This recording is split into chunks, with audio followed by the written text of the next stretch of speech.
नसरापूरच्या या ऐतिहासिक निकालासंदर्भात मराठा नेते आंदोलक जरांगे पाटील यांनी प्रतिक्रिया दिलेली आहे। नसरापूर प्रकरणी या निकालाबाबत मुख्यमंत्री साहेबांचं कौतुक केलं पाहिजे असं जरांगे पाटील यांनी म्हटलंय। तर तत्परता दाखवली आणि 2 महिन्यात आरोपीला शिक्षा झाली असं जरांगे पाटील यांनी म्हटलंय आणि या सगळ्या संदर्भात समाधान व्यक्त केलंय।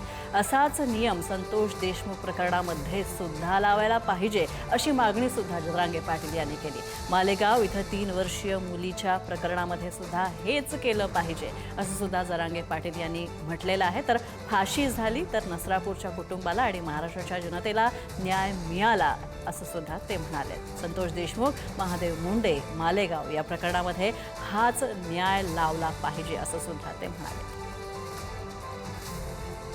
इतकी तत्परता देवेंद्र फडणवीस साहेबांनी या नसरापूरच्या प्रकरणात दाखवली, त्याबद्दल खरंच त्यांचं मनापासून कौतुक अभिनंदन केलं पाहिजे की पुढे अशा क्रूर घटना होणार नाहीत। जसं तुम्ही तिथं 3 महिन्यात चार्जशीट नाही घेतलं, 2 महिन्यातच घेतलं आणि फाशीवरती चढवलं, तोच नियम संतोष भैया देशमुखांच्या प्रकरणात का लागत नाही?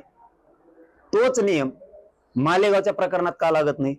तोच नियम महादेव मुंडे प्रकरणात का लागत नाही? त्यांचे सुद्धा लेकर बाळा तडफडतात न्यायासाठी, तर मग बाकीचे लेकर राज्यातले सुद्धा तुमचेच आहेत फडणवीस साहेब, तिथं वेगळा न्याय कसं काय? संतोष देशमुखांच्या प्रकरणात आणखीन सुनावणी सुरू नाहीये।